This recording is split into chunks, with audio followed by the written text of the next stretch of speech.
Le Seigneur vous bénisse. And tonight, just before the healing services, Excusez-moi de me conduire comme un enfant, mais quelque chose touche mon cœur quand je parle de lui. J'ai eu des visions depuis que j'étais tout petit.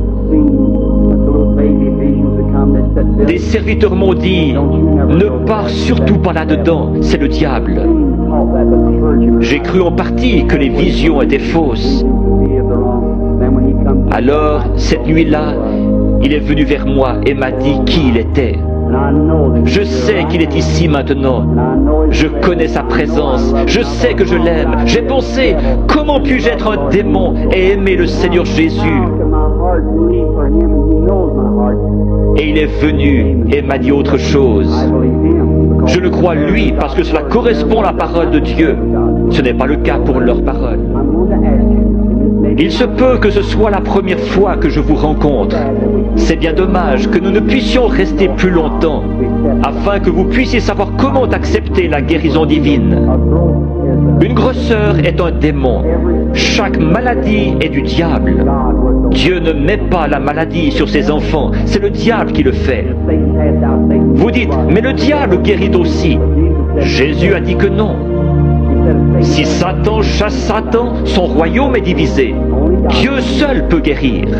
La médecine et les docteurs ne prétendent pas guérir. Les frères Maillot sont parmi les meilleurs. Ils disent, nous ne guérissons pas, nous ne faisons qu'assister la nature. Il n'y a qu'un seul guérisseur, Dieu. On peut recoudre votre main, mais on ne peut pas la guérir. Un dentiste peut arracher une dent, mais qui va guérir l'endroit? Un docteur peut enlever un appendice, mais qui va guérir la place? Dieu. La médecine ne fabrique pas des tissus, elle n'est qu'une aide.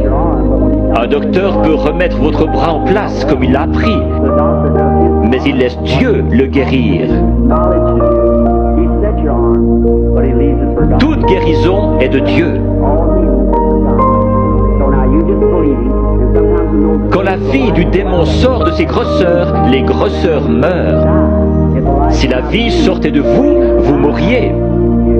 Mais votre corps est toujours là. N'importe quel corps se rétracte quand la vie est partie.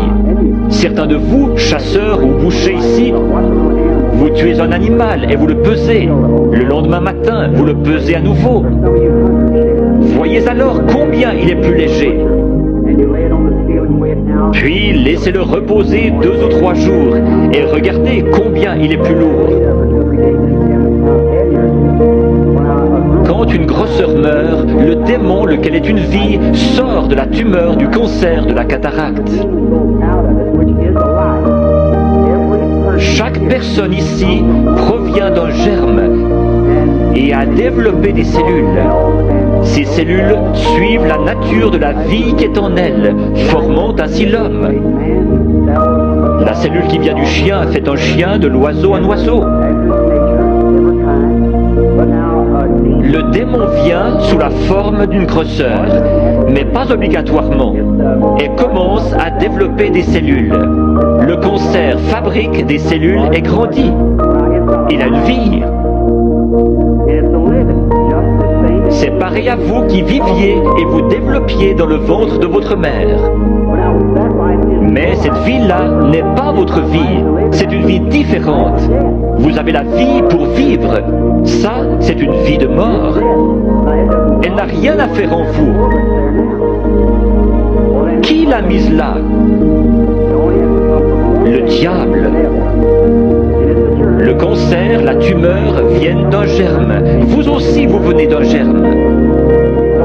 La personne qui a la cataracte, quand l'esprit s'en va, elle dit « Je peux voir ».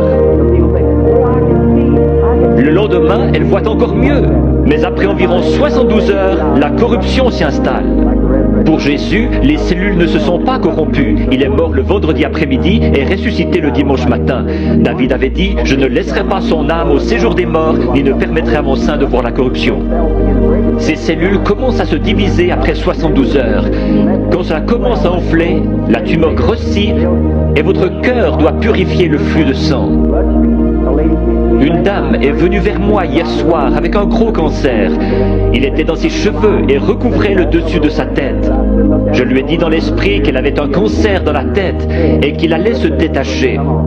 Il s'est détaché et l'a ici dans un flacon d'alcool. Cette femme est-elle dans le bâtiment? Pourrait-elle se lever? Oui, voilà la dame debout là, avec le cancer dans l'alcool.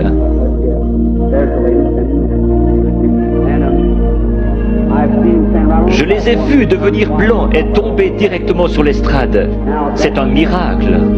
Généralement, lorsque la grosseur est morte, la vie sort d'elle. Si la grosseur se trouve à l'intérieur, elle ne peut pas se détacher. Elle va rester là pendant quelques jours et commencer à enfler. Alors les cellules vont se décomposer et vous deviendrez très malade, avec de la fièvre. C'est une sorte d'infection. Le cœur pompe le sang et purifie le corps. Il y a un morceau de chair détaché dans votre corps et vous devenez sérieusement malade. Les gens disent « Je me suis senti si bien sur l'estrade, et encore pendant un jour ou deux, mais je pense avoir perdu ma guérison. » Allons donc, c'est le meilleur signe au monde que vous avez reçu votre guérison. Si vous commencez à douter, aussi certainement que la foi lui en a ôté la vie, l'incrédulité la ramènera. Jésus a dit, quand l'esprit impur est sorti d'un homme, il marche dans des endroits déserts, puis il revient avec 7 autres esprits. Laissez donc l'homme bon de la maison, la foi, être là. Peu importe comment vous vous sentez, ce n'est pas ce que vous sentez, c'est ce que vous croyez. Jésus n'a pas dit « l'avez-vous senti », mais « l'avez-vous cru ». Je crois que 100 cartes de prière ont été distribuées hier soir avec la lettre Y. Prenons les 15 dernières ce soir. Qui a la...